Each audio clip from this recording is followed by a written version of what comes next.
வணக்கம் பிரபுகளே, எப்படி நிலமாக இருக்கிறீர்களா? மீண்டும் ஒரு காணொலியில் உங்களை சந்திப்பதை விட்டு மட்டும் மகிழ்ச்சி கொள்கின்றேன். புலர்ந்திருக்கின்ற பொழுது நல்ல பொழுதாக இருக்க வேண்டும் என்று எல்லோருக்கும் பொதுவான இறைவனை பிரார்த்தித்துக் கொண்டு இன்றைய காணொலிக்குள் வரலாம் என்று இருக்கின்றேன். இன்றைக்கும் பல பேசுபொருள்கள் இருக்கின்றன. அவைகள் தொடர்பாகத்தான் பேசப் போகிறோம். ஈரானிய இஸ்ரேல் அமெரிக்கா யுத்தத்தை தவிர வேறு பக்கம் திருப்பி பேசுவதற்கு மனநிலையும் இடம் தரவில்லை, வேறு செய்திகளும் இல்லை என்பது போன்று தான் தெரிவிக்கப்படுகிறது. அந்த அளவுக்கு ஈரானிய இஸ்ரேல் அமெரிக்கா தாக்குதல்கள் அவ்வளவு பலம் பொருந்தியதாக இப்பொழுது மாறியிருக்கிறது.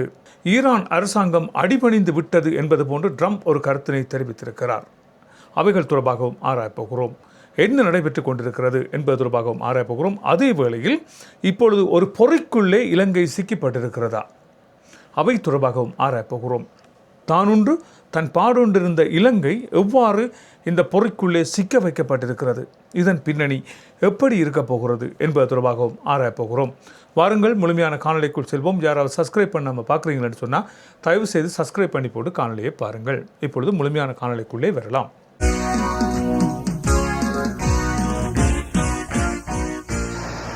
உங்கள் பலருக்கு தெரியும், அண்மை காலமாக இலங்கை தானுண்டு தன் பாடுண்டு என்று இருந்து வருகிறது. இந்த பிரச்சனைகளுக்குள்ளே தலையிடாமல் தப்பித்து கொண்டு வருகிறது. இப்பொழுது இலங்கை ஒரு தர்ம சங்கட நிலைமைக்கு வந்திருக்கிறது. ஈரானோடு நட்பு பாராட்டி கொண்டிருந்தது. ஈரானுக்கு பல்வேறு வகையான தேயிலைகளை ஏற்றுமதி செய்த ஒரு நாடு, ஈரானோடு மிகுந்த நெருக்கத்தோடு இருந்து வருகின்ற நாடு. இப்படி இருக்கின்ற நிலைமையில் அமெரிக்காவையும் பகைக்க முடியாது, ஈரானையும் பகைக்க முடியாது. அமெரிக்காவை பகைத்தால் அமெரிக்காவிலிருந்து இறக்குமதி செய்யப்படுகின்ற பொருட்களுக்கும் ஏற்றுமதி செய்யப்படுகின்ற பொருட்களுக்கும் டொனால்ட் ட்ரம்ப் வரியை கூட்டுவார் என்பது பலரும் அறிந்த ஒன்று. இப்படி இருக்கின்ற இந்த நிலைமையில் இலங்கை அரசாங்கம் எடுத்திருக்கின்ற இந்த முடிவு சாதுரியமான ஒரு முடிவாக பலரால் சொல்லப்பட்டு கொண்டிருந்தாலும் கூட அதன் பின்னணியில் பல்வேறுபட்ட சூட்சுமங்கள் மறைந்திருப்பதாக இப்பொழுது சொல்லப்படுகிறது. அதாவது, ஒரு யுத்தம் இடம்பெற்றுக் கொண்டிருக்கின்ற ஒரு நாட்டிலிருந்து வெளிவந்திருக்கின்ற இந்த போர் வீரர்களை திரும்பவும் யுத்தம் இடம்பெற்றுக் கொண்டிருக்கின்ற இடங்களுக்கு இலங்கை அனுப்ப முடியாது என்பது போன்று டொனால்ட் ட்ரம்ப் கருத்துக்களை தெரிவித்திருக்கிறார். இந்த வீரர்கள் இங்கே பாதுகாக்கப்பட்டு இவர்களுக்கு மருத்துவங்கள் அளிக்கப்பட்டு இவர்கள் மீண்டும் யுத்தம் முடியும் வரைக்கும் இலங்கையிலே வைத்திருக்க வேண்டிய ஒரு தேவை ஏற்பட்டிருக்கிறது.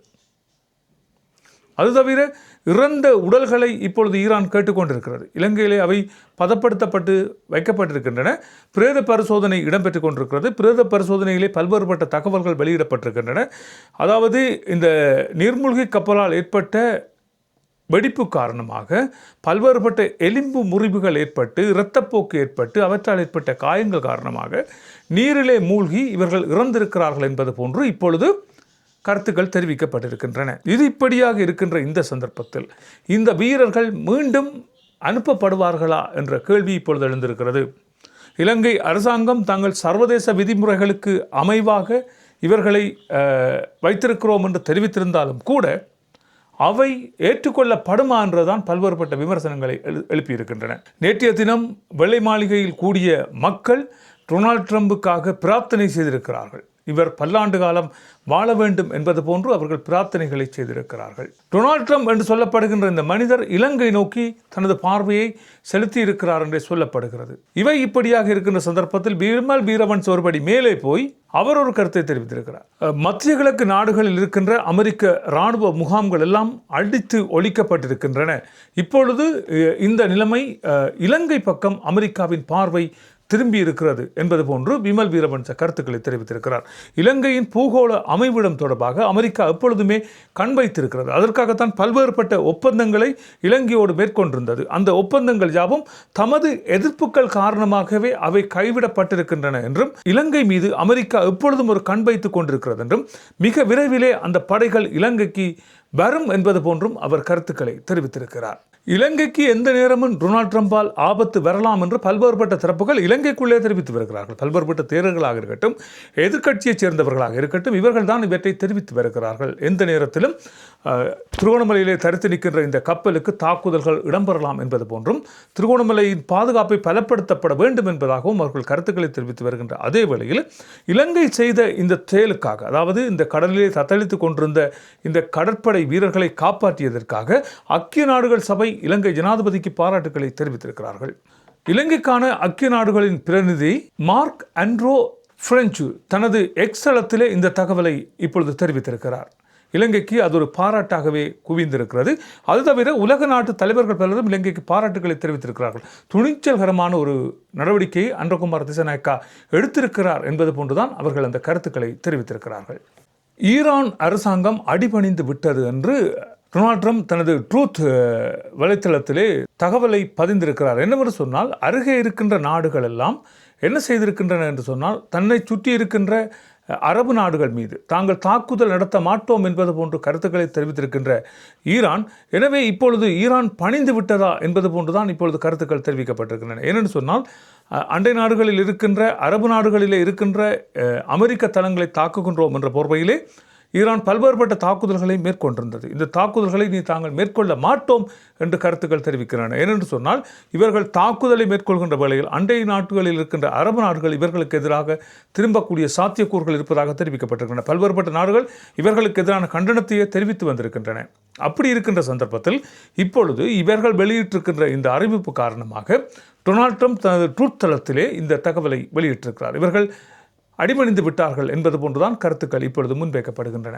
அதே வேளையில் மத்திய கிழக்கிலே ஒரு கொடுமைக்காரர் அல்லது தோல்வியுற்ற ஒரு நாடாக ஈரான் இருக்கும் என்றும், அவர்கள் சரணடைய வரைக்கும் தங்கள் போராட்டம் தொடரும் என்பது போன்றும், இவர்கள் மீது தொடர் தாக்குதல் தங்களால் மேற்கொள்ளப்படும் என்றும், இஸ்ரேல் மற்றும் அமெரிக்காவினுடைய தாக்குதல்களை சமாளிக்க முடியாமல் தான் ஈரான் இவ்வாறான ஒரு முடிவை எடுத்திருக்கிறது என்றும், இவர்கள் மிக விரைவிலே சரணடைய வேண்டும் என்பதாகவும் இப்பொழுது கருத்துக்கள் முன்வைக்கப்படுகின்றன. இதே வேளையில் தொடர்ச்சியாக இடம்பெற்று வருகின்ற இந்த போர் காரணமாக பல்வேறுபட்ட அரபு நாடுகளின் வர்த்தகங்கள் பாதிக்கப்பட்டிருக்கின்றன என்பது போன்று பலர் கருத்துக்களை தெரிவித்திருக்கிறார்கள். உண்மையில் பார்க்க போனால் நாடு ஒரு பொருளாதார பங்குரோத்து நிலைமைக்கு வரக்கூடிய ஒரு சாத்தியக்கூறு இருப்பதாக தெரிவிக்கப்படுகிறது.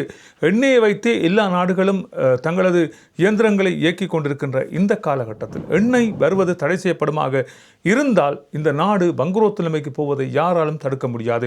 உலகமே ஒரு ஸ்தம்பித்த நிலைக்கு வரப்போகிறது. பொருளாதார நிலைமையில் உலகம் இப்பொழுது கீழ்மட்டத்தை நோக்கி போய்கொண்டிருக்கிறது. இந்த நிலைமைகள் தொடர்மாக இருந்தால் உலகை ஆபத்திலிருந்து காப்பாற்ற முடியாது என்பது போன்று பல்வேறுபட்ட கருத்துக்கள் இப்பொழுது முன்வைக்கப்பட்டு வருகின்றன. இன்றைய நாளில் யுனிசெஃப் தனது உத்தியோகபூர்வ தளத்திலே வெளியிட்டிருக்கிறது 182 சிறார்கள் இந்த யுத்தம் இடம்பெற்று இன்றைக்கு 8 நாட்கள் கடந்திருக்கிற நிலையில் 182 சிறுவர்கள் உயிரிழந்திருக்கிறார்கள் என்கின்ற பரிதாபகரமான செய்தியை யுனிசெஃப் இப்பொழுது வெளியிட்டிருக்கிறது. இன்று இன்னுமொரு விடயம் பரவலாக பேசப்பட்டிருந்தது என்னவென்று சொன்னால், துபாய் விமான நிலையத்துக்கு அருகே ஒரு ட்ரோன் குண்டுவீச்சு ஒன்று நடத்தப்பட்டிருக்கிறது என்றும், இதனால் பகுதியளவாக அந்த விமான நிலையம் சேதமடைந்திருக்கிறது என்பது போன்றும் தகவல்கள் தெரிவிக்கப்பட்டிருக்கின்றன. இருந்தும் விமான சேவைகள் மட்டுப்படுத்தப்பட்ட அளவிலே அங்கே நடைபெற்றுக் கொண்டிருப்பதாக தெரிவிக்கப்பட்டிருக்கிறது. உங்கள் பலருக்கு தெரியும், துபாய் தனது விமான சேவைகளை ஓரளவுக்கு நிறுத்தியிருந்து பின்னர் இப்பொழுது ஒரு சில தினங்களுக்கு முன்னர் தான் அவை ஆரம்பிக்கப்பட்டன என்று தெரிவிக்கப்பட்டிருந்தாலும் கூட அந்த விமான நிலையத்துக்கு ட்ரோன் தாக்குதல்கள் நடத்தப்பட்டிருப்பது குறிப்பிடத்தக்க ஒரு விடயமாக இருக்கிறது. இதே வேளையில் பலரும் ஆவலோடு எதிர்பார்க்கின்ற ஒரு விமான சேவை இந்த கட்டார் விமான சேவை. எப்பொழுது இந்த கட்டார் விமான சேவை ஆரம்பிக்கும் என்று பலர் கேட்டிருந்தாலும் கூட இப்பொழுது கட்டார் விமான நிலையம் பக்கமாக ஒரு செய்தி வந்திருக்கிறது. என்னவென்று சொன்னால், இப்பொழுது கட்டாரிலிருந்து ஒரு சில விமான சேவைகள் இப்பொழுது ஆரம்பிக்கப்பட்டிருக்கின்றன. அதே வேளையில் இந்த கார்கோ சேவையும் ஆரம்பிக்கப்பட்டிருக்கிறது. எனவே மிக விரைவிலே முழுமையான விமான சேவைகள் கட்டார் பக்கம் இருந்து ஆரம்பிக்கப்படும் என்பதாக தெரிவிக்கப்பட்டிருக்கிறது.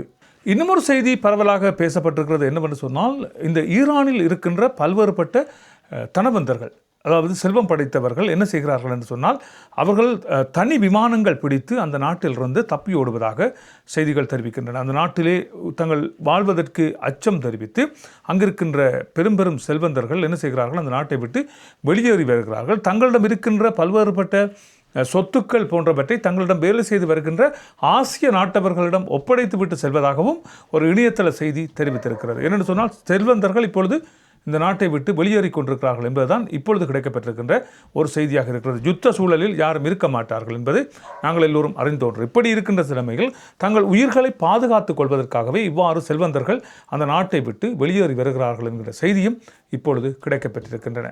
உலகிலே ஏற்படுகின்ற விலை உயர்வை தங்களால் கட்டுப்படுத்த முடியாதென்றும், எண்ணெய் மற்றும் எரிவாயுவின் விநியோகம் தடைப்படுமாக இருந்தால் அல்லது குறைக்கப்படுமாக இருந்தால் உலகத்திலே பொருட்களின் விலை ஏற்றம் காணும் என்று சொல்லியும், அவ்வாறு ஏற்றம் காணுவதை தங்களால் தடுக்க முடியாது என்பது போன்றும் இலங்கையினுடைய வர்த்தக, உணவு பாதுகாப்பு மற்றும் கூட்டுறவு மேம்பாட்டு அமைச்சர் வசந்த சமரசிங்க இந்த தகவலை தெரிவித்திருக்கிறார். உலகிலேயே இது ஒரு பெரும் பிரச்சனையாகத்தான் இப்பொழுது மாறப்போவதாக அவர் மேலும் தெரிவித்திருக்கிறார். நல்ல உறவுகளை இவைதான் இன்றைய செய்திக்குறிப்பாக இருக்கின்றன. மற்றொரு செய்திக்குறிப்பில் உங்களை சந்திக்கலாம். அதுவரை அன்பு வணக்கங்களை கூறி விடைபெறுகிறேன். நன்றி, வணக்கம்.